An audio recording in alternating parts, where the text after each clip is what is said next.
Olá, seja bem-vindo. Eu espero que o conteúdo desse vídeo seja muito útil para você no dia de hoje. Deixo o convite para você se inscrever no canal e compartilhar o conteúdo com quem você quiser.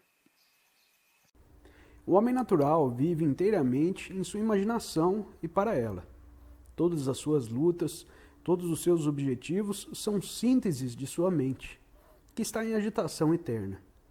Como ele se identifica com a imaginação e pensa não ser mais nada, vê-se impelido continuamente por uma cadeia de tarefas que se impõem por si mesmas com as suas pequenas satisfações e frustrações resultantes. Desconhecendo a origem do filme, imaginativo e emotivo, que se revela diante de sua imaginação, ele nunca desfruta de um momento de repouso, jogado de um lado para o outro, como a folha soprada pelo vento do outono, vai de desejo em desejo, sem descanso, sem jamais experimentar a tranquilidade completa. Daí lermos no Bhagavad Gita: a mente irrefreável não atina que o Atman está presente. Como pode meditar? Sem meditação, onde está a paz? Sem paz, onde está a felicidade? Com a imaginação se nutre parcialmente. Como a imaginação se nutre parcialmente de estímulos exteriores e parcialmente de estímulos interiores, ela conta com o indivíduo de maneira ilusória, como se ele baseasse sua vida firmemente no sólido terreno da experiência da realidade, desconhecendo que esses desejos, que tais objetivos autoimpostos, constituem invenções da imaginação e que, afinal, eles nascem de uma necessidade de autoafirmação causada pela ignorância a respeito do ego, o medo da negação, da morte. Ele não tem a mínima noção de que existem diferentes níveis de realidade e que o homem, incapaz de entrar em contato com os níveis mais profundos e impessoais da realidade, vive uma mentira. Vive num mundo de sonhos arquitetado por ele mesmo. No Gita, o Sr. Krishna resume da seguinte maneira a situação para Arjuna: todas as criaturas vivas são tiradas do bom caminho ao nascerem, pela ilusão de que este mundo relativo é real. Com efeito, pode-se afirmar que a única diferença entre o homem natural comum e aquele que se entrega a devaneios é uma diferença de grau. Este último representa apenas um caso extremo do primeiro. Educado pela filosofia do tirar o máximo proveito da vida, e não apenas de como viver, o homem moderno jamais faz uma pausa para refletir sobre a possibilidade de isolar-se do curso da vida.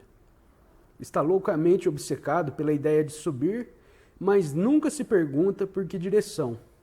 Para a morte, talvez? Apesar de tudo, sua única resposta lógica seria esta, pois se há alguma coisa absolutamente certa, esta coisa é a seguinte: desde o momento em que nasce, a pessoa dirige-se para o seu estado final e inevitável. Mas este fato inconveniente é afastado o mais distante possível de sua mente consciente, por não se coadunar com a sua filosofia materialista e com a perspectiva de viver para o futuro, mas de nunca fazê-lo no presente. Consequentemente, prossegue com todas as atividades inúteis de amelhar bens materiais e outros tipos de posses como se fosse mortal. Concomitantemente, no subconsciente, a ideia recalcada da morte vai se instalando, originando um medo cada vez maior da morte, juntamente com outros inúmeros temores, todos originados do medo da negação final e total. Em termos físicos, o estado mental do homem natural é demonstrado por sua incapacidade de relaxar-se, sentar-se e de ficar sem fazer nada durante curto período de tempo que seja. Sua mente foi cultivada com tanto afinco no sentido de nutrir-se de experiências sucessivas que no exato momento em que vem o remanso, ele tem de buscar novos estímulos no mundo exterior. Particularmente, com relação ao homem ocidental, pode-se afirmar que o maior problema é o de como distender a mente e interromper suas atividades incessantes. pois só então o homem consegue descobrir que é algo mais que a imaginação e não apenas uma máquina que reage mecanicamente aos estímulos exteriores. Só então ele tem condições de descobrir a possibilidade de outra vida, mais real, que lhe representa de fato um direito inato. Poucas pessoas já experimentaram essa outra vida, ou mesmo tiveram uma vaga ideia de sua possibilidade. Seu atual modo de viver não representa tanto uma convicção quanto um hábito. E o rompimento de qualquer hábito é sempre doloroso, especialmente quando se trata de hábito de uma vida inteira. Às vezes, entretanto, quando existe uma grande necessidade de conhecer, de descobrir a natureza real do ego e de entender por completo o processo do próprio pensamento, ocorre um rompimento, por assim dizer, uma luz intelectual que não deixa de repercutir em todas as atividades das pessoas. Da pessoa. Na realidade, uma transformação de hábitos pode efetivar-se como resultado das introspecções adquiridas. A este respeito, diz o Gita, mesmo se fores o mesmo pecador, o mais pecador entre os pecadores, esta introspecção te levará por sobre todos os teus pecados como uma jangada. A palavra pecado, nos escritos orientais, nunca possui a mesma conotação da terminologia cristã. Está sempre ligada à ignorância cega. Descobrir-se-á então que somos mais do que essa atividade superficial de autoexpansão, que, como afirma Herbert Benoit em The Supreme Doctrine, existe em nós alguma coisa operando secretamente a nosso favor. Ao experimentarmos este fato como verdade, reconhecemos que somos mantidos por uma vida mais real e mais fundamental do que as atividades de nossa consciência. Para se chegar a essa introspecção revolucionária, porém, o entendimento completo e a realização do vazio constituem um pré-requisito. Na realidade, esta parece ser a única via para a iluminação. Sunya, vazio em sânscrito, é o termo usado por Nagarjuna para definir a natureza da realidade, ou antes, das ideias que o homem consegue fazer da realidade. Mas, naturalmente, se somos coerentes, então mesmo a ideia do próprio Sunya é vazia. Portanto, não se pode denominar vazio ou não vazio, nem ambas as coisas ou nenhuma delas. Mas, para indicá-lo, é chamado o vazio. Madhyamika Shastra 15,3. A compreensão integral desse processo, porém, exige muito mais do que a mera aceitação intelectual da dialética de Sunyavada, como se apresenta nos escritos de Nagarjuna. É necessário que o indivíduo descubra por si mesmo a não realidade, a relatividade de todas as afirmativas verbais, conceitos e ideias, inclusive do conceito do próprio ego. A causa básica para que o homem permaneça inconsciente do vazio é o pensar verbal, isto é, o fato de usar palavras como símbolos para a realidade e de manipular esses símbolos como alavancas para os pensamentos, embora desconheça a verdadeira natureza subjacente dos símbolos. Assemelha-se a um artesão que possua apenas um conhecimento imperfeito de suas ferramentas. Com relação a isso, afirmou Krishnamurti, enquanto desconheço a mim mesmo, enquanto ignoro o processo total de meu ser, não tenho base de pensamento e de ação. Mas para a maioria de nós, a última coisa que desejamos é conhecer-nos. Nos últimos anos, tem-se desenvolvido um minucioso exame das palavras empregadas no discurso filosófico, o que originou um novo ramo da filosofia, denominado semântica ou metalinguística. Tudo isso é muito proveitoso, mas apenas em seu próprio nível. Afinal, sendo abstrações, todas as palavras permanecem em plano relativo quando são definidas também por abstrações, a compreensão e a introspecção total de um objeto. Portanto, são sempre adquiridos antes de serem denominados. Esta compreensão da coisa, em sua totalidade, chama-se prajna, ou intuição superior na terminologia budista. Deve estar claro também neste ponto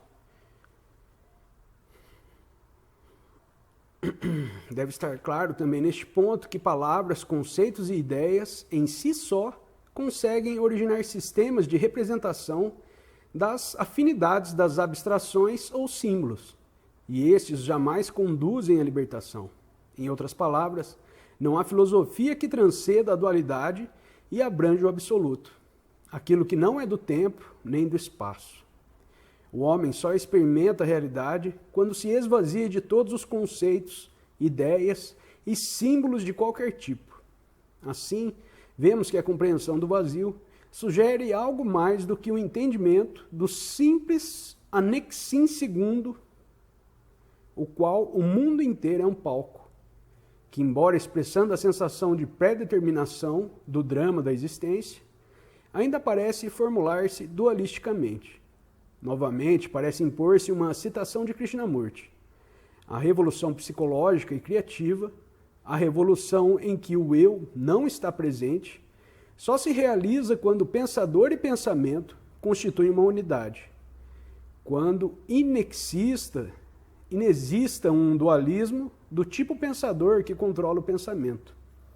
E afirmo que essa experiência, e nada mais, liberta a energia criadora, que por sua vez provoca uma revolução fundamental, o rompimento do eu psicológico.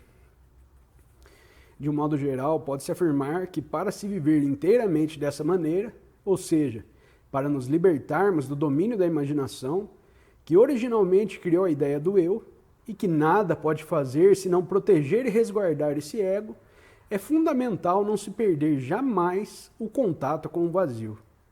Isso se realiza quando estamos atentos a todo pensamento, toda emoção e toda imagem que chega à nossa mente. Quando entendemos inteiramente a relatividade e a origem de cada uma dessas experiências, então situamos nossa vida, digamos, dentro de uma estrutura de referência que é absoluta e não apenas pessoal. Persistindo nessa obra interior, estamos fundamentando a vida na rocha e não em areia movediça. No Bhagavad Gita, Arjuna indaga ao Senhor Krishna sobre o modo de se diferenciar o homem autorrealizado do homem natural. E eis o que Krishna afirma a respeito do procedimento do iluminado. A adversidade não abala, a felicidade não anela. Sem temor, sem furor, sem as coisas do desejo, eu o chamo vidente iluminado. Romperam-se-lhe os laços de carne. Ele é afortunado e não se rejubila. Não tem sorte, mas não lamenta. Eu o chamo iluminado.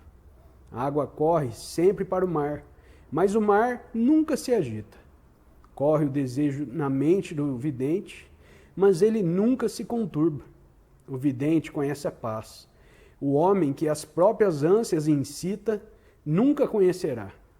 Conhece a paz quem o desejo esquece, quem vive sem anseios, sem ego e sem orgulho. Esse é o estado de iluminação do Brahmane. Dele, o homem não retrocede para a ilusão. Mesmo na hora da morte, ele vive naquela luz. Ele e o Brahmane são uma coisa só. Quando entendemos a palavra ânsia em seu sentido mais amplo, a ânsia de viver, constatamos que o Senhor Krishna constatou os mesmos dois modos de viver opostos nesses versos. Aquele que perdeu por completo a ânsia de viver, interrompeu o processo do vir a ser. Já não possui ambições, sejam de riqueza, fama, ou mesmo sagradas ou espirituais. Não seja mais nada para si, pois entendeu integralmente a inanidade daquilo que deseja e daquilo que constitui o seu ego. Mais uma vez, convém ouvir ao que Krishnamurti afirma sobre o assunto. Ele diz: o querer mais, a procura de símbolos, palavras e imagens, com as suas sensações, tudo isso tem de chegar ao fim. Só então poderá a mente encontrar-se no estado de criatividade em que o novo sempre pode acontecer. Se compreenderes sem te deixar hipnotizar pelas palavras, pelos hábitos e pelas ideias, e entenderes como é importante a contínua incidência do novo sobre a mente, então talvez compreenderás o processo do desejo, da rotina, do tédio e da constante busca de experiências. Acredito que então começarás a perceber que o desejo representa muito pouco na vida de um homem que está realmente procurando. Naturalmente, existem certas necessidades físicas, alimento, vestuário, abrigo e as outras coisas, mas estas nunca se transformam em apetites psicológicos, em coisas sobre as quais a mente se estruture como um centro de desejo. Em suma, pode-se afirmar que o homem libertado não alimenta qualquer desejo de ser, quer em termos psicológicos, quer fisiológicos. Ao se atingir esse estado de ausência de desejos, o indivíduo vive inteiramente no presente, no eterno agora, o mais real e natural modo de viver, pois o passado e o futuro só existem em nossa imaginação. O passado constitui a memória e o futuro é apenas uma continuação do passado. Inversamente, toda impressão fantasiosa e emotiva relaciona-se sempre com o passado ou com o futuro. As palavras de Cristo, não vos preocupeis com amanhã e deixais que os mortos enterrem os seus mortos, deixam de ser injunções do estado de ausência de desejos, pois o indivíduo atingiu naturalmente a venturosa condição de indiferença quanto ao amanhã e o entendimento completo de que o passado está morto. Por mais paradoxal que pareça, pode-se afirmar que este estado, semelhante à morte viva, a morte do homem velho, constitui simultaneamente a forma mais intensa possível de viver. Não é, como imaginam alguns, a extinção da vida sucedendo a extinção do ego. Pelo contrário, trata-se de viver com ampla desenvoltura, dedicar-se de corpo e alma ao que se está realmente fazendo no momento. Da mesma maneira que o objetivo do dançarino é dançar e não rodopiar pelo salão em direção a algum lugar. O objetivo do que estamos fazendo, a qualquer momento, está na ação, inexistindo outros pensamentos ou segundas intenções que diluam a intensidade de nossas ações. Consequentemente, pode-se afirmar que depois da transformação, a vida será tão palpitante quanto antes, com a diferença que não há envolvimento pessoal. Existe o ato, mas não o autor. Tem-se, portanto, a suprema e vigorosa ação lado a lado com a mais completa paz mental. Certamente não se pode almejar melhores condições para uma ação vitoriosa. Havendo simultaneamente harmonia com a inspiração mais alta, ou seja, um estado de criatividade, não é preciso imaginar que a pessoa iluminada seja capaz, sem esforço, dos mais elevados trabalhos. De certa forma, todas as grandes obras de arte constituem o resultado de uma graça, ocorrida a seus criadores. Em momentos de inspiração, esses artistas criaram sem pensar em ganhos pessoais, quase que a despeito de si mesmos. Simplesmente não conseguiam conter-se quando a criatividade descia sobre eles. Essa atitude de uma ação despreocupada com os frutos também se encontra nos escritos de Krishnamurti, onde é denominada ação sem ideia. E no Gita, no seguinte texto: unido com Brahmani, apartado do fruto do ato, o homem encontra paz no trabalho do espírito. Sem Brahmani, o homem é prisioneiro e escravo da ação, arrastado à frente pelo desejo. Feliz é o habitante da cidade de 9 portas. Nota de rodapé: a cidade de 9 portas é o corpo humano, cujo discernimento apartou-o do seu ato. Ele não se envolve na ação e não envolve os outros. Não digas, Deus deu-nos esta ilusão. Sonhas que és o autor, sonhas que a ação é feita. Sonhas que a ação dá frutos, é a tua ignorância, é a ilusão do mundo que te provoca tais sonhos.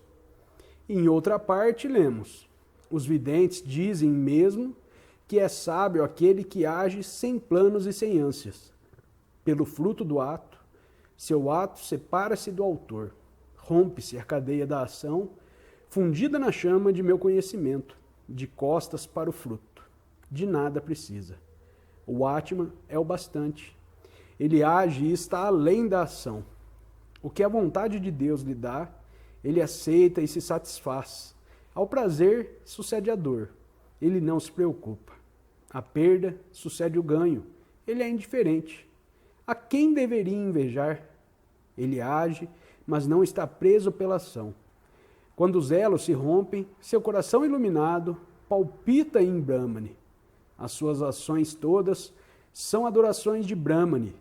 Podem esses atos trazer o mal? Esta vida sem os padecimentos do apego ou as tensões da expectativa, esta vida efêmera, natural e completamente espontânea, lembra o estado de pureza que possuímos uma vez quando crianças. Agora podemos entender por que Cristo citou as criancinhas como exemplo ao afirmar: em verdade vos digo que se não vos converterdes, nem vos tornardes crianças, de modo algum entrareis no reino dos céus. Mateus capítulo 18, versículo 3. Erroneamente, como já foi dito, algumas pessoas acham que nirvana significa morte e, consequentemente, a extinção de toda a sensibilidade para a beleza e as boas coisas da vida. Pensam também que esse estado é atingível pela repressão do desejo, mas o Gita aponta a falácia desse tipo de pensamento. Os abstêmios fogem daquilo que desejam, mas levam consigo seus desejos. Quando um homem penetra a realidade, deixa os desejos para trás.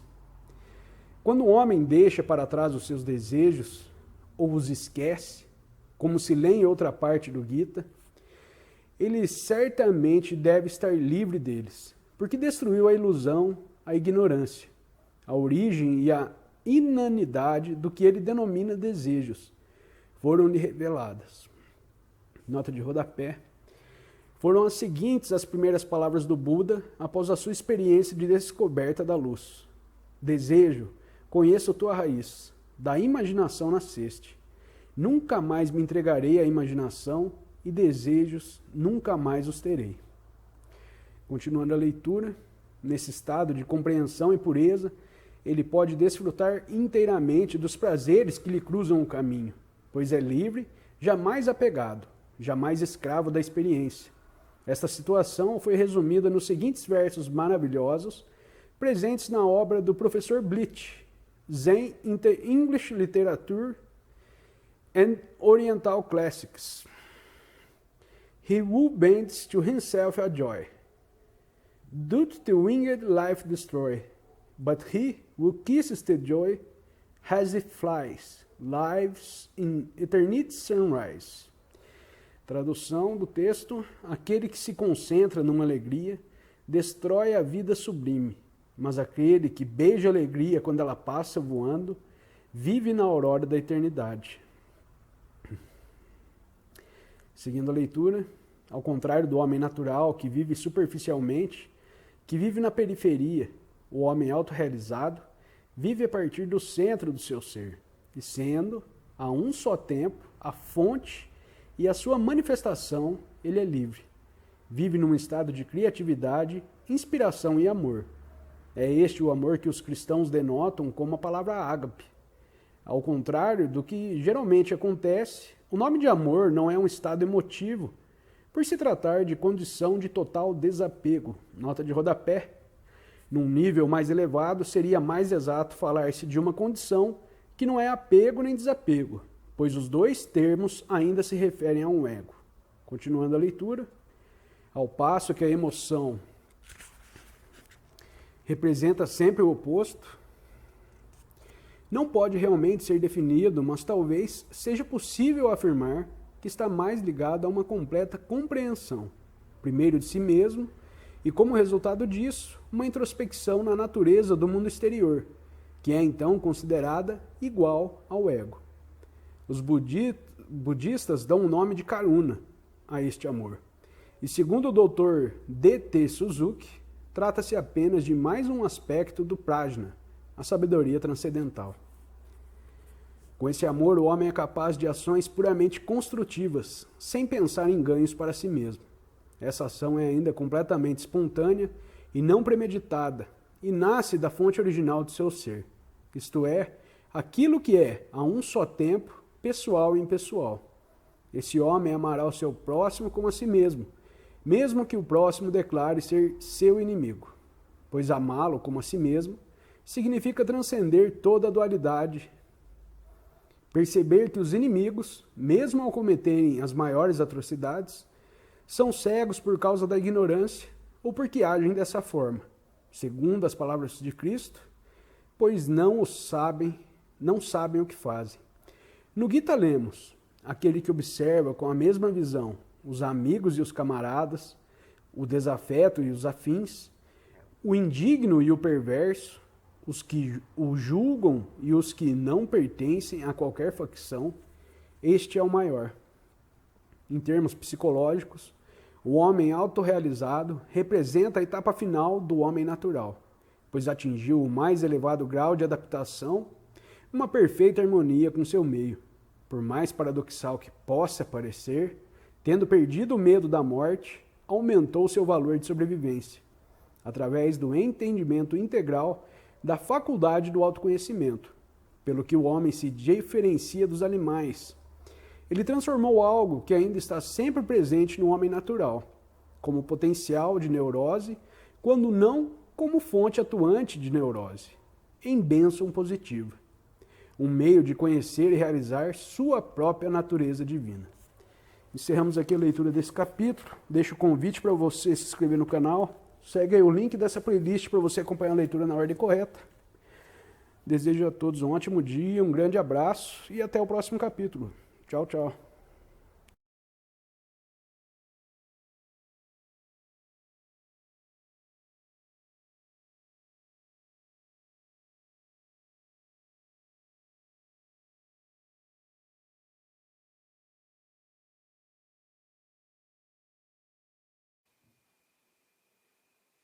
Obrigada por ter assistido a este vídeo e não se esqueça de se inscrever no canal e recomendá-lo, além de deixar seu comentário sobre o assunto para que possamos realizar um ótimo diálogo que nos ajude a compreender melhor o assunto. Tenha um ótimo dia e até o próximo vídeo.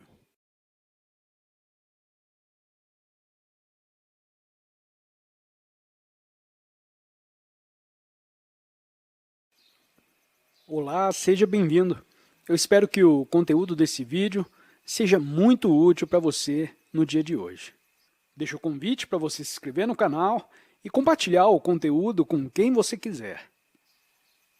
Os livros sobre Zen Budismo geralmente tratam do assunto num plano relativamente avançado. Os diálogos dos mestres do Zen com os monges relacionam-se habitualmente com o estado do homem que já teve ou está prestes a ter o Satori. Para os iniciantes que buscam a verdade, nesse tipo de livro, é, pois, como colocar-se o carro adiante dos bois.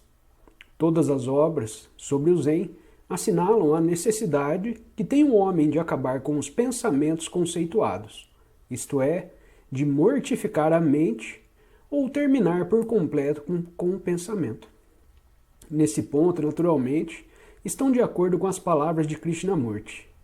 Mas parece-me que, para o aprendizado desse processo, os livros são absolutamente inúteis. Não se acalma uma mente agitada com a absorção de informações contidas em livros, que só fazem aumentar a confusão e a agitação. A quietude mental só advém do autoconhecimento que leva o ego ao nada. Para se entender a quietude da mente através do autoconhecimento, deve-se tentar compreender o processo de pensamento, especialmente a sua origem. Krishnamurti afirma que o pensamento ocorre quando a experiência não é entendida de maneira completa ou suficiente, evocando então o resíduo psicológico, que significaria, em bom português, apego a algum padrão habitual de pensamento. O resíduo psicológico, ou memória, revitaliza-se com o desafio do presente, originando a ilusão do ego, soma total dos padrões habituais de pensamento com que a inteligência se identificou, e os sofrimentos resultantes deste conceito. Os escritos do Zen, como ilustra The Zen Teaching of Unagpo on the Transmission of Mind, afirmam que o pensamento ocorre quando a mente prolonga-se nos fenômenos e é mantida por eles. Citação de Krishna para Arjuna: todos os seres humanos são tirados do bom caminho ao nascerem, por pensarem que este mundo relativo é real. Isso não significa que a mente deve afastar-se do mundo fenomenal como se este fosse um empecilho.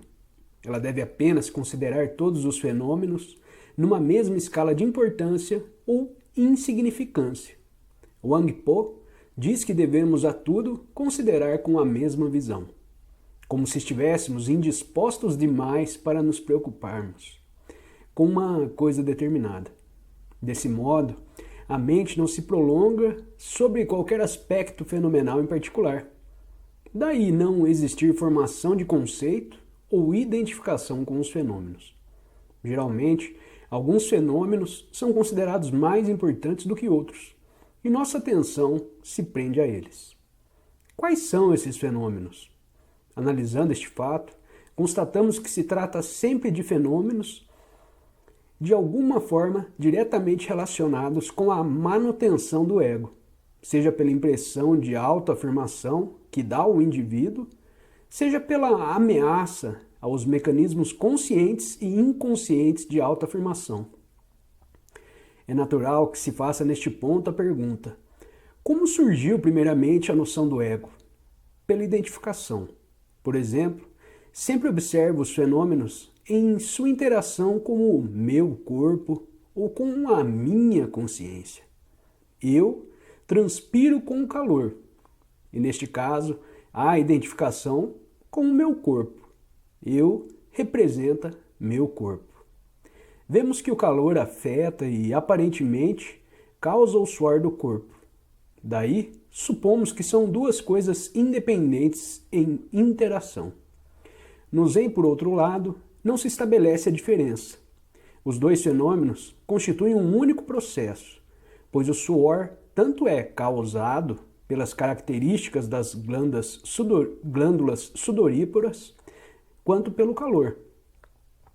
Superficialmente, parece existir causa e efeito, mas em termos mais profundos, é difícil perceber onde termina a causa e começa o efeito.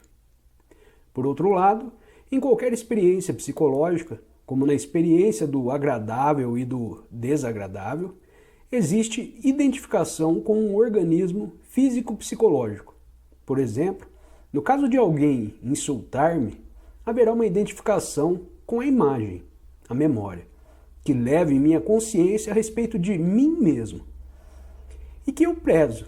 A imagem é depreciada, talvez mutilada a ponto de tornar-se quase irreconhecível. Assim, eu sinto a dor. Nos dois casos, criei o eu e o meu. Ocorre o mesmo com o processo básico do desejo, que se desenvolve no seguinte sentido: percepção, contato, identificação, desejo, frustração ou satisfação. Assim, vemos que a revitalização do resíduo psicológico de Krishnamurti, o prolongar-se sobre o fenômeno de Wang Po e o processo de desejo e aversão constituem, na realidade, uma só coisa: a manutenção da falsa noção de ego através do mecanismo de identificação. Quando nos demoramos sobre os fenômenos, é porque temos a intenção de transformá-los. Com efeito, a memória não aceita o que é, mas quer interferir, usando o conhecimento que se fundamenta no passado. É assim que o agradável e o desagradável aparecem. Essa tensão entre o que é e o que não é constitui o sofrimento. Mas se compreendermos por inteiro esse mecanismo e permanecermos com o nosso sofrimento, arrostando como se fosse uma experiência completa, entenderemos que existe apenas essa tensão, esse sofrimento, mas não o sofredor. Porém, se desprezarmos ou reprimirmos o sofrimento, ou se dele tentarmos escapar, criaremos o sofredor, e assim prolongaremos e intensificaremos o sofrimento.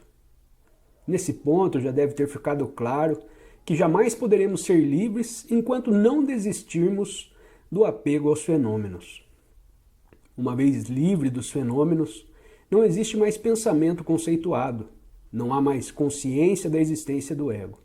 A mente encontra-se em estado fluido e livre de bloqueios emocionais, ou seja, existe somente a plena consciência dos fenômenos, sem reprovação ou justificação, com uma avaliação em escala absoluta.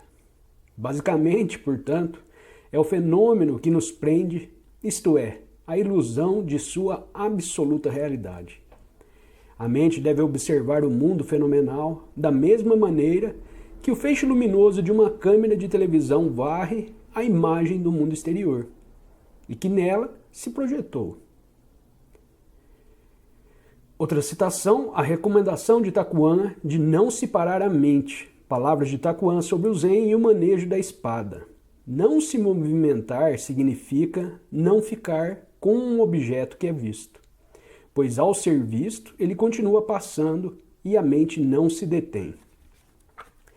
Quando a mente ficar com qualquer objeto apresentado, ela se agita com todos os tipos de pensamentos e sensações. O ficar conduz inevitavelmente ao movimento, isto é, à inquietação. Assim, embora a mente esteja sujeita a paradas, ela em si permanece imóvel. A esse respeito, pode-se notar ainda que a recomendação para não se elaborar conceitos, tão enfatizada pelo Zen, lembra a definição de Buda para o estado iluminado, quando, naquilo que se vê, existe apenas a visão, e naquilo que se ouve, apenas a audição. Voltando ao texto, só então podemos perceber uma imagem perfeita e verdadeira do mundo. Só então vivemos realmente no vazio. Mais importante, somos agora o vazio. Encerramos aqui a leitura desse capítulo. Deixo o convite para você se inscrever no canal. Segue aí o link dessa playlist para você acompanhar a leitura na ordem correta. Desejo a todos um ótimo dia, um grande abraço e até o próximo capítulo.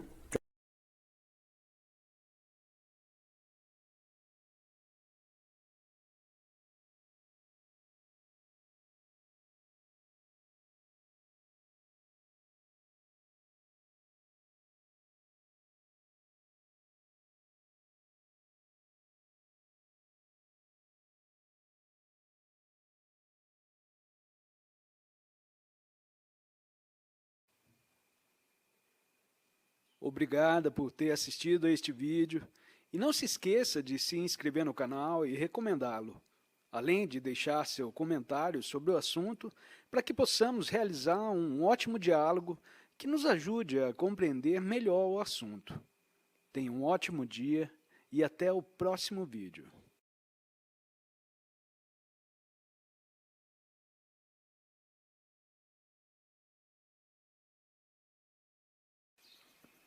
Olá, seja bem-vindo.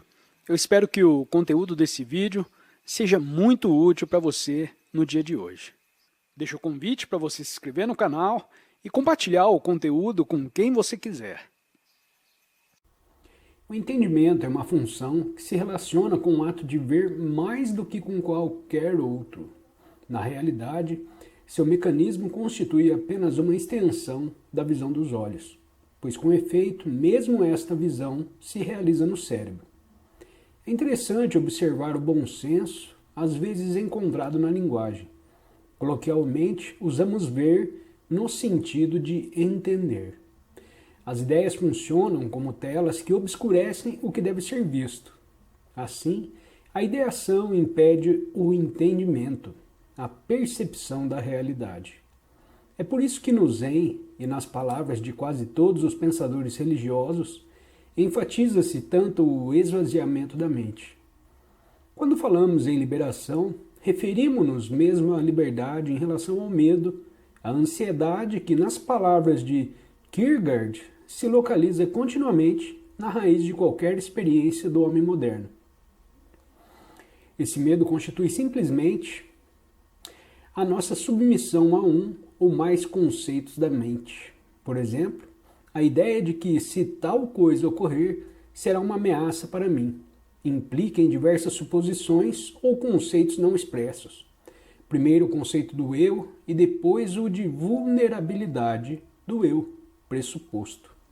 Se refletirmos por um instante, veremos que esses conceitos resultam do condicionamento da sociedade, da nossa educação e etc. Não nasceram conosco, o que se evidencia pela vida feliz e despreocupada na infância. A criança alegra-se e sorri, e no momento seguinte chora de tristeza. Mas a alegria e a tristeza são momentâneas, não se transportam para o tempo por não se fixarem no cérebro. A existência encontra-se liberta de conceitos, de ideação e do temor a determinadas situações. Situações perigosas que não são zelosamente inculcados por pais e professores.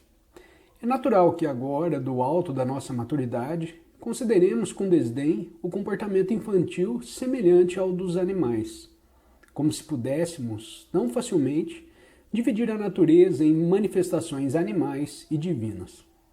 Não é artificial essa separação? Não é também um conceito da mente?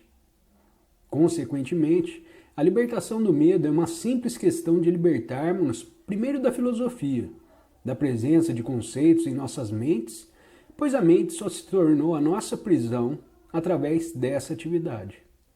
Quando a mente liberta-se de suas atividades incessantes, ou seja, do jogo dos conceitos, e interrompe o processo de ideação, encontramos-nos a um só tempo livres e no vazio. Ou, antes, surge o vazio e não mais transportamos o peso de nosso próprio ser. No entanto, para nos livrarmos de ideias e conceitos, precisamos penetrar o processo de ideação e vê-lo efetivamente operando em nossa mente, para que entendamos perfeitamente que a ideação constitui invenção mental e não faceta da realidade absoluta.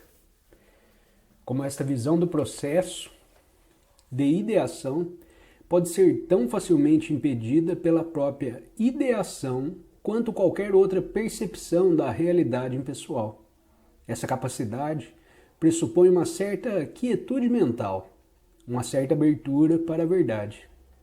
É por causa desse círculo vicioso que a observação do processo do nosso próprio pensamento torna-se tão extremamente difícil, embora intrinsecamente seja uma visão tão simples quanto qualquer outra forma de percepção.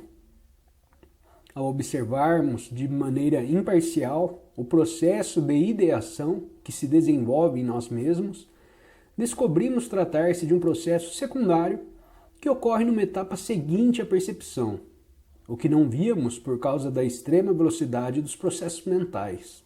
Ideação é o processo de denominação, classificação e correlação daquilo que se percebe. É o processo de uma mente que só consegue ver as coisas de determinada maneira, segundo o padrão de seu condicionamento. Assim, quando pretendemos perceber a realidade e fundir esta atividade à da ideação, confundimos dois níveis distintos de realidade. O resultado dessa confusão é não chegarmos ao entendimento, mas a uma interpretação, que representa algo totalmente diverso de uma realidade objetiva parcialmente entendida. Um exemplo de nossa percepção conceitual: estou escrevendo este livro na primavera, e a natureza toda parece tomada de um ímpeto criador. Os pássaros gorjeiam, os cantos mais joviais e o ar do campo está impregnado de perfume. Deve-se, porém, essa criatividade repentina à chegada da primavera? Não, naturalmente. Um adepto de Zen diria que isso é um absurdo, tanto quanto afirmar que o frio faz-me tremer. o frio e o tremer constituem um único processo, assim como a primavera e a renovação da natureza. Um fato não é a causa de outro.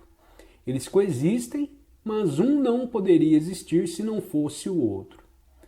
O problema é que a experiência humana determina-se tanto pela natureza da mente e a estrutura dos órgãos sensoriais, quanto pelos fenômenos exteriores que estão sendo percebidos. E esta constitui mais uma maneira de expressar a doutrina de Nagarjuna a respeito do Sunyavada. O nosso pensar situado no tempo, em termos de causa e efeito, advém da ideação e do ponto de vista da eternidade. O conceito de causalidade também é nulo. O mais pernicioso de todos os conceitos é provavelmente o teológico, o de finalidade, que a todo instante pressupõe algo acima e além da vida, como se a vida em si, com sua infinita variedade de fenômenos, apresentasse interesse insuficiente. É insidioso porque liga a pessoa que o professa aos conceitos de passado e futuro, cegando-a à única realidade, a que existe aqui e agora. O indivíduo afirmaria, por exemplo, que os pássaros cantam porque querem comunicar-se entre si em sua própria língua. Bem, é possível que se comunique, mas não é este o problema. Basicamente, porém, toda ideação é prejudicial porque os conceitos hipnotizam-nos, levando-nos à percepção enganosa e ao pensar iníquo. Divide o indivíduo perante si mesmo e o aparta do resto da criação. A primeira divisão que provoca é a do ego versus o não-ego, fonte da sensação de isolamento do homem, de sua incapacidade de sentir-se parte da natureza, expressada de modo tão revelador por seu desejo de conquistar a natureza. E, naturalmente, o processo de ideação não para aí, porque uma vez iniciado, dificilmente é interrompido, pois ele é a mente. Assim, posteriormente, o ego se divide em bem e mal, divino e demoníaco, consciente e inconsciente, e etc., levando o homem a lutar contra sua própria humanidade. Esta situação insidiosa foi muito bem resumida em Hissing Ming, o mais antigo poema zen de Sengtsan. Uma sutilíssima diferença, e céu e terra se separam. Se desejas a verdade plena, não te ocupes do bem e do mal. O mal da mente é o conflito entre o bem e o mal. Essa mesma verdade plena, naturalmente, também está expressa nas palavras não julgueis de Cristo, que incluem o julgamento de si mesmo. Mas poucos dos chamados cristãos praticantes de hoje parecem observá-las, assim como parecem desconhecer que o verdadeiro significado da vinda de Cristo está em sua vitória pela justiça. Desconhecem por completo a essência do cristianismo contida num deslocamento do enfoque da lei para a compreensão proporcionada pelo Espírito Santo, ou seja, a vida espiritual.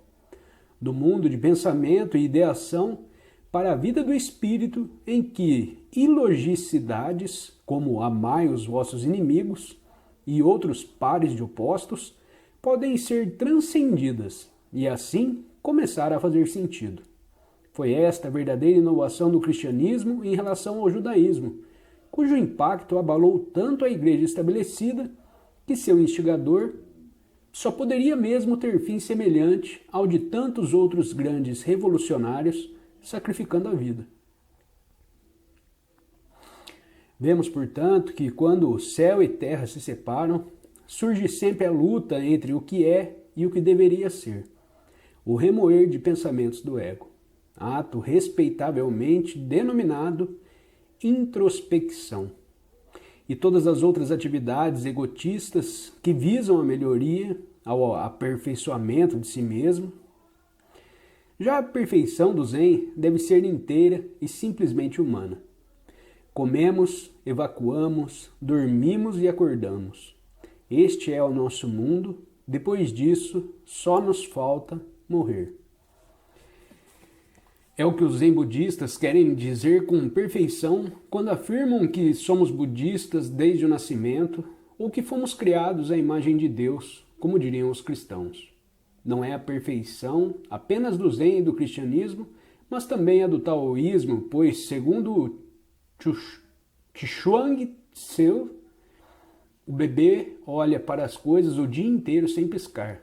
É porque seus olhos não focalizam um determinado objeto. Ele vai sem saber aonde e detém-se em saber o que está fazendo. Funde-se com o ambiente e com ele se movimenta. Estes são os princípios da higiene mental. E também pelo belo trecho que parece-me pertinente. Se regulas teu corpo e unificas tua atenção, a harmonia do céu descerá sobre ti. Se integras tua consciência e unificas teus pensamentos, o Espírito habitará contigo. Te a virtude te cobrirá e o tal te abrigará. Os teus olhos serão como os de um bezerrinho recém-nascido que não busca uma causa. É interessante notar o paralelo da última frase com o simbolismo do cordeiro na história de Jesus. Para aquele que está no Zen, não existe ego ou não ego, nenhum nem muitos. O processo que move seu dedo mínimo é o mesmo que provoca terremotos e tempestades de trovões. O processo pelo qual ele respira, ou na medida que o experimenta, que o respira, é o mesmo pelo qual os pensamentos aparecem e vão-se. Ao ouvir o canto dos pássaros pela janela, ele está motivando os gorjeios tanto quanto está sendo ele mesmo. Não que pense desta forma, o que novamente seria consequência da ideação, mas sente com todo o seu ser, embora sentir, por falta de outra palavra melhor, deva ser entendido aqui no sentido de experimentar aquilo que não é pensamento nem emoção. Naturalmente, a mesma experiência de não-dualidade, fundamental no Zen, reflete-se também nas extraordinárias palavras de Cristo. Sempre que o fizeres a um destes meus pequeninos irmãos, a mim o farás.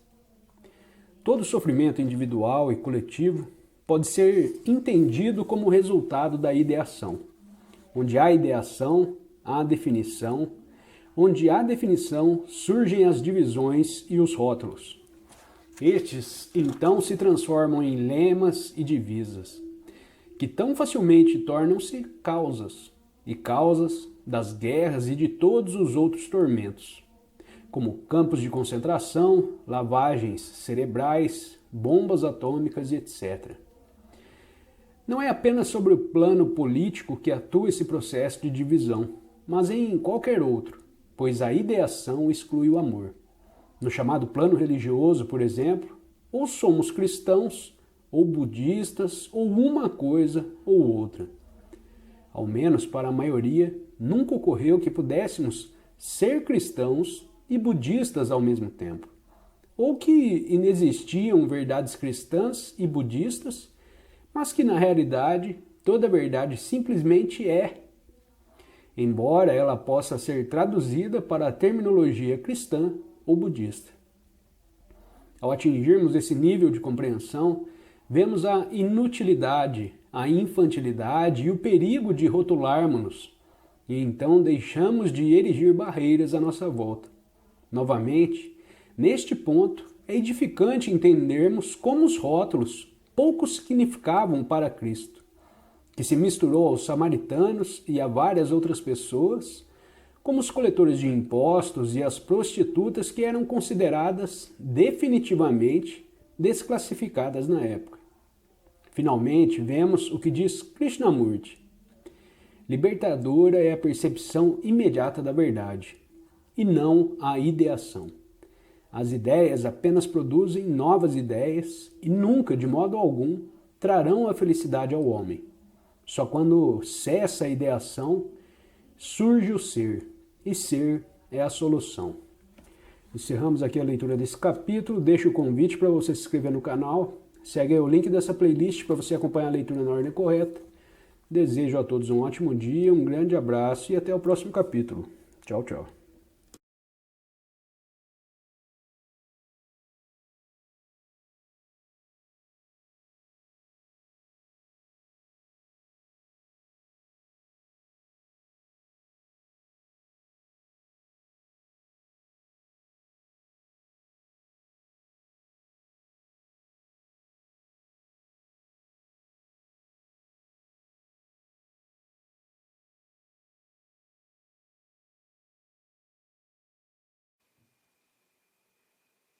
Obrigada por ter assistido a este vídeo e não se esqueça de se inscrever no canal e recomendá-lo, além de deixar seu comentário sobre o assunto para que possamos realizar um ótimo diálogo que nos ajude a compreender melhor o assunto.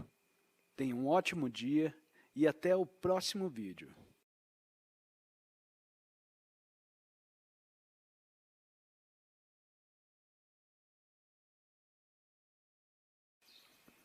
Olá, seja bem-vindo. Eu espero que o conteúdo desse vídeo seja muito útil para você no dia de hoje. Deixo o convite para você se inscrever no canal e compartilhar o conteúdo com quem você quiser. Em seu emprego coloquial, a palavra vazio apresenta duas conotações bastante diferentes. Em seu emprego coloquial, a palavra vazio apresenta duas conotações bastante diferentes. Usada em sentido literal, refere-se sempre a coisas materiais. Pode-se empregá-la também figurativamente, com o sentido de ausência de significado ou inutilidade, expressando uma sensação de tédio e até talvez de desespero. No Zen, que parece ser rico em paradoxos virando as coisas de cabeça para baixo e do avesso, essa palavra tem um uso singular. Refere-se a um estado mental, mas no sentido que na linguagem coloquial só possui relação a coisas materiais. Quando falamos em vazio da mente, como pré-requisito para o Satori, podemos não ser facilmente entendidos pela pessoa comum, não familiarizada com a terminologia. Uma terminologia que deve se acrescentar quase não se presta à expressão de um conceito, tão incomum e inimaginável como o da mente livre de todos os conceitos, mesmo o de vazio. Talvez a melhor definição desse estado mental seja a de Techan, nesses versos. Só quando nada tiveres em tua mente, e não tiveres a mente nas coisas, estarás inane e vazio. Serás espiritual e maravilhoso. De que maneira ocorre esse estado singular, esse vazio? Ele só é possível quando a mente exaure-se, liberta-se de seus grilhões, entendendo por inteiro seu próprio vazio. Empregado aqui no sentido convencional da palavra.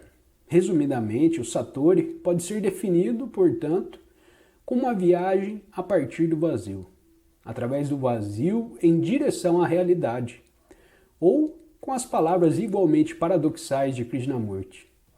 Deixa teu coração ficar totalmente vazio, só então ele estará cheio. Também podemos entender com clareza a analogia subjacente na taça que só pode ser usada de modo adequado quando vazia. A mente só se constitui num instrumento eficaz quando nessa condição. Encerramos aqui a leitura desse capítulo. Deixo o convite para você se inscrever no canal. Segue aí o link dessa playlist para você acompanhar a leitura na ordem correta. Desejo a todos um ótimo dia, um grande abraço e até o próximo capítulo. Tchau, tchau.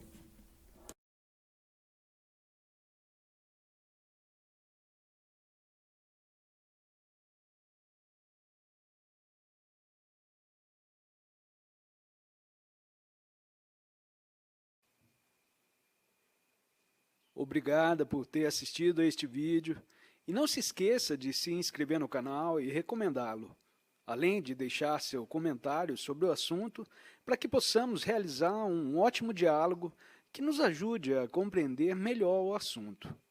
Tenha um ótimo dia e até o próximo vídeo.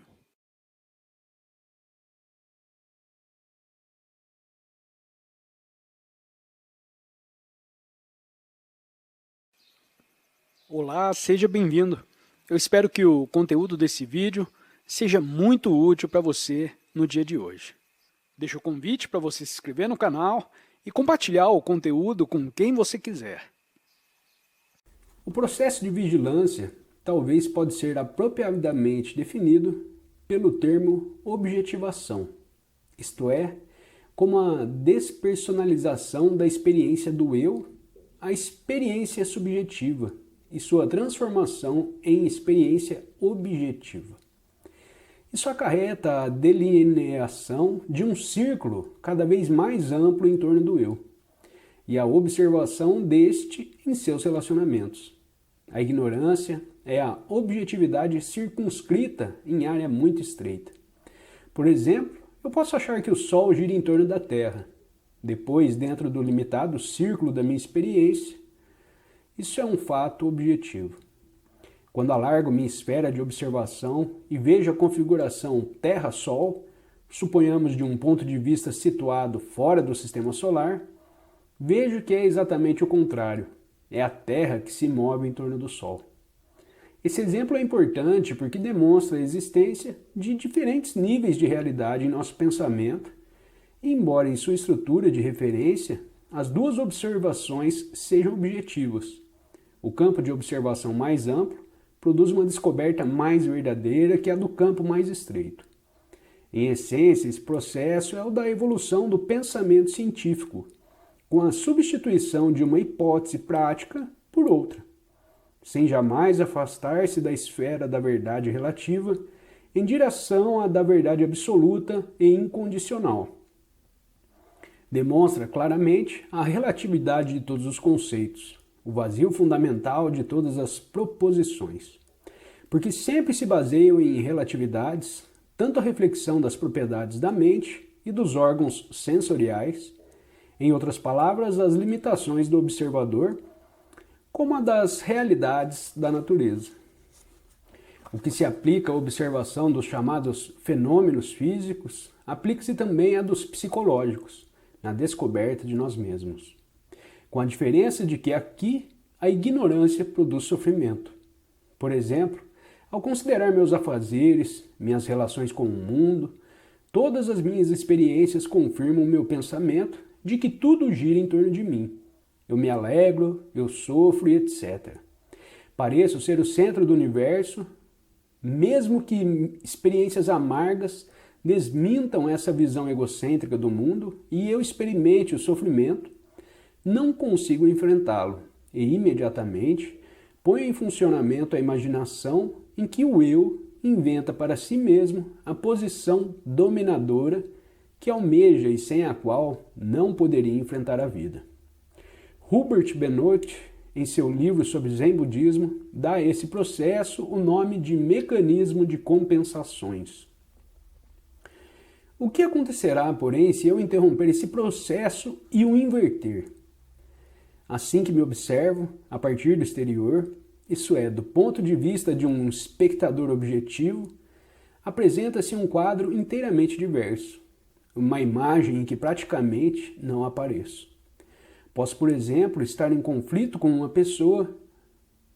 Na observação subjetiva, a principal área de minha consciência é tomada pela imagem de meu inimigo, com todas as associações emocionais de ódio, medo e etc. Mas se puder observar a situação, estando eu localizado fora de mim mesmo, a atenção focalizará o próprio conflito. O que ocorrerá então? Quanto mais penetrar o conflito, mais o entenderei, encarando a situação total. Quanto menos lhe sentir a dor, menos me envolverei emocional ou intelectualmente. Ao invés de dar apenas nome ao conflito, ao rancor por meu oponente, etc., e, consequentemente, de fortalecer esses sentimentos pelas associações emocionais das palavras. Sem com eles chegar a um acordo, permaneço com a dor do conflito e, vivendo ao extremo, tornando-me a dor, chego ao entendimento não meramente verbal, e assim me liberto dele. Portanto, o que ocorre na consciência é que o pensamento se torna cada vez menos autocentralizado, menos tosco e mais penetrante. Transformo-me num observador cada vez mais objetivo em relação aos meus assuntos, pois já não tenho interesse fixo pelos resultados de meus processos de pensamento.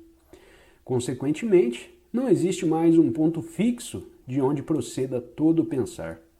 Apenas um pensamento em seguida ao outro e o eu deixa de ser importante.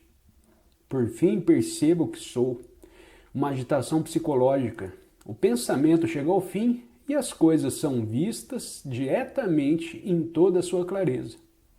Isso ocorre quando se fundem num único ser o pensador e o pensamento. O processo de vigilância ou consciência pode ser resumido da seguinte maneira: ao me observar no espelho do relacionamento, o caráter absoluto de meus motivos, aspirações, desejos e etc., fica prejudicado, pois estes são vistos agora como respostas condicionadas. E isto lhe solapa as bases. A percepção reconhece agora apenas uma rede de pensamentos e emoções que se influenciam mutuamente, e esta observação provoca uma mudança de perspectiva peculiar. Tudo é o vazio. A sensação de envolvimento e compromisso de meus desejos afasta-se de mim. Sinto não existir base sólida para qualquer uma das reações habituais que fortalecem o eu e o meu. Subsistem as emoções, mas ao invés de dizer eu sou feliz ou sofro, eu diria existe felicidade ou existe sofrimento. E não mais desejo nem sinto ter de fazer algo em relação a isso. Em outras palavras, não existe ego e agora estou vivamente consciente da falsidade da noção de ego. Existe apenas pensamento e pensamento a respeito de um ego. Mas este não possui realidade absoluta, exceto pelo fato de constituir um conceito na mente. Uma vez que percebo essa verdade no exame de minhas reações, isso representa algo inteiramente diferente da simples aceitação intelectual da doutrina do nata ou não ego. Sou livre, pois não me preocupo mais com o que ocorrerá com aquilo que já não experimento como alguma coisa. Um eu com que não me preocupo, mas porque com ele não me identifico mais.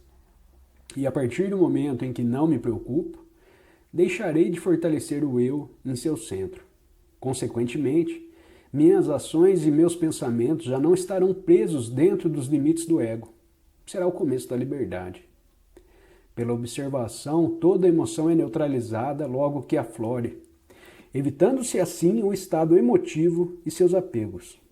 Os fenômenos apresentam-se agora unicamente como fenômenos puros e já não escravizam com imposições de julgamentos de valor. A ligação com eles é tão pequena e existe uma tal tranquilidade interior que a pessoa quase que se mostra indisposta demais para se incomodar. Para empregar as palavras de Huang Po, com os fenômenos que anteriormente lhe provocavam ataques de excitação, esta é a verdadeira serenidade. Todas as coisas acontecem como que independentes de mim. De tal modo, sou parte e parcela desses acontecimentos que com eles não há afinidades. Ou em termos um pouco diferentes, não sou afetado porque o eu não existe, independentemente dos acontecimentos. Vigilância ou consciência não é algo que deva ou possa ser praticado. Ocorre ao homem desperto de maneira tão espontânea quanto, por exemplo, a boa música provoca uma reação no ouvinte sensível. A consciência é o pensamento tornando-se cônscio do pensamento, isto é, o modo como o pensamento ocorre nos padrões provocados e cultivados pelo desejo. O desejo de manter intacto essa entidade ilusória, o pensador. A ação da consciência nesse processo provoca o seu fim. Encerramos aqui a leitura desse capítulo. Deixo o convite para você se inscrever no canal. Segue aí o link dessa playlist para você acompanhar a leitura na ordem correta. Desejo a todos um ótimo dia, um grande abraço e até o próximo capítulo. Tchau, tchau.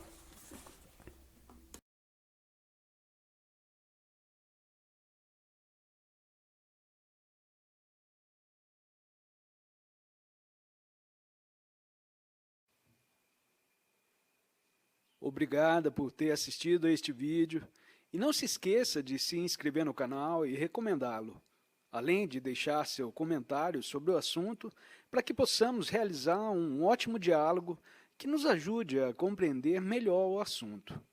Tenha um ótimo dia e até o próximo vídeo.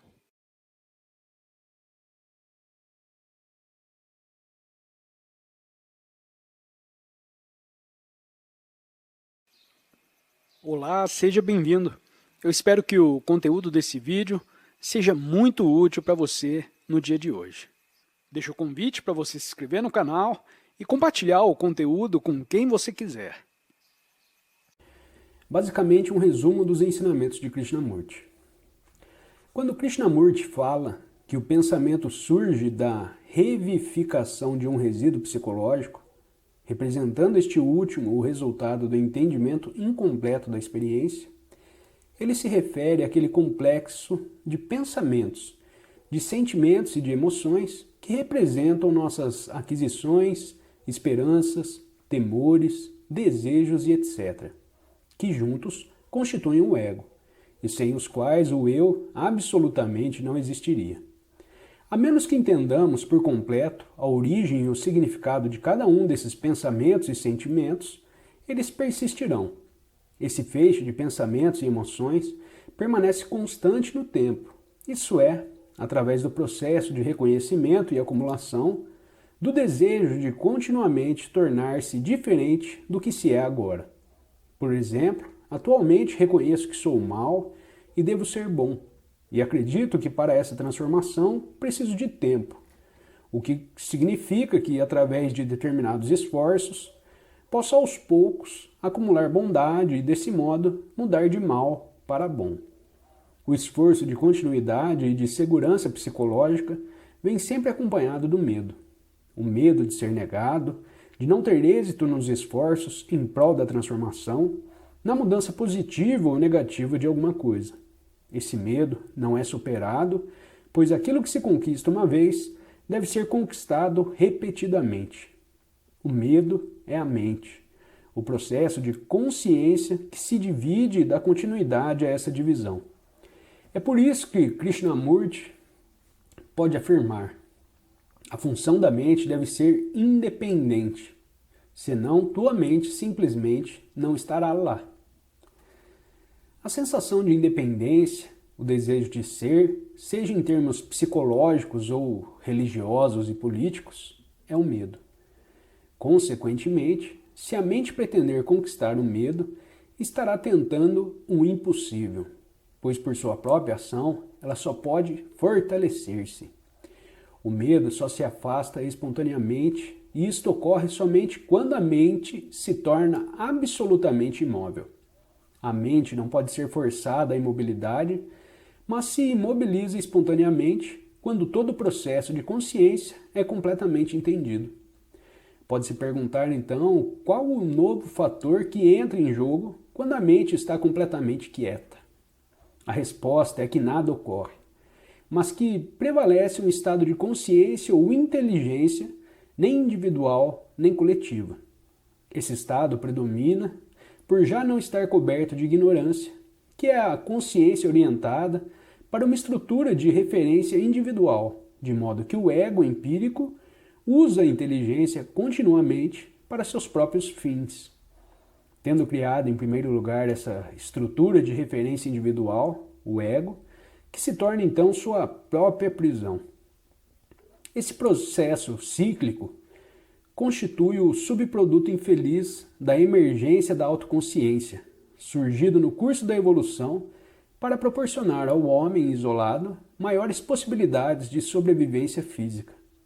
Mas a memória real levou à memória psicológica, e assim as necessidades físicas aos desejos psicológicos, e a necessidade de autopreservação física ao desejo de proteger a integridade da personalidade, dando origem, por isso, ao homem como animal que sofre a frustração através da própria especialização. O campo da consciência já não é mais um contínuo homogêneo, mas heterogêneo, deformado e retorcido pelo eu-consciência. Podemos entender agora que falar em união com Deus ou com a realidade conseguida pelo homem libertado constitui linguagem metafórica, efetivamente muito enganadora e inútil para o nosso entendimento. Não se consegue nada, nem existe união, posto não haver entidade alguma que possa conseguir união com qualquer outra coisa. Nem existe libertação. O que existe é o afrouxamento do laço, no contínuo da consciência e o retorno da mente individual ao nada. Existe o afastamento em relação ao tempo, pois chegou ao fim o processo de vir a ser que liga ao tempo, a simplesmente a existência do contínuo intemporal. Esqueçamos, porém, todas as metáforas e imagens, pois elas produzem novas ligações e ilusões, barrando o caminho do nada. O processo cíclico a que nos referimos na página anterior será examinado agora de uma maneira levemente diferente e um pouco mais detalhada. A autoconsciência pressupõe o desejo/medo, pois o eu só consegue viver na separação, na oposição, na dualidade. Ao mesmo tempo, o medo e o desejo dependem da autoconsciência, são inerentes a ela. Quanto mais o ego consegue cristalizar-se, fortalecer-se, mais se torna consciente da ameaça do não-ego à sua permanência. Em consequência, o medo aumenta. René Fourreret menciona as seguintes ligações num processo cíclico: autoconsciência, medo básico, desejo de segurança, cobiça e aquisições. Cada um desses termos pode ser considerado num relacionamento cíclico com qualquer um dos outros. Por exemplo, pode-se afirmar com igual exatidão que a cobiça provoca o medo e que este é a causa da cobiça. A respeito desse relacionamento, Fourreret afirma mais adiante: o que existe é um movimento autoativado que contém todas as causas dentro de si mesmo. Não se deve perder de vista esse aspecto da questão caso se pretenda entender verdadeiramente a abordagem de Krishnamurti. Caso contrário, ela poderá permanecer carregada de contradições. O fato de que a autoconsciência, sob a forma do eu e do meu, é a todo momento produto de um processo cíclico autoalimentar, constitui uma das grandes descobertas de Krishnamurti, tanto a estranheza quanto a gravidade das implicações. É surpreendente. Encerramos aqui a leitura desse capítulo. Deixo o convite para você se inscrever no canal. Segue aí o link dessa playlist para você acompanhar a leitura na ordem correta. Desejo a todos um ótimo dia, um grande abraço e até o próximo capítulo. Tchau, tchau.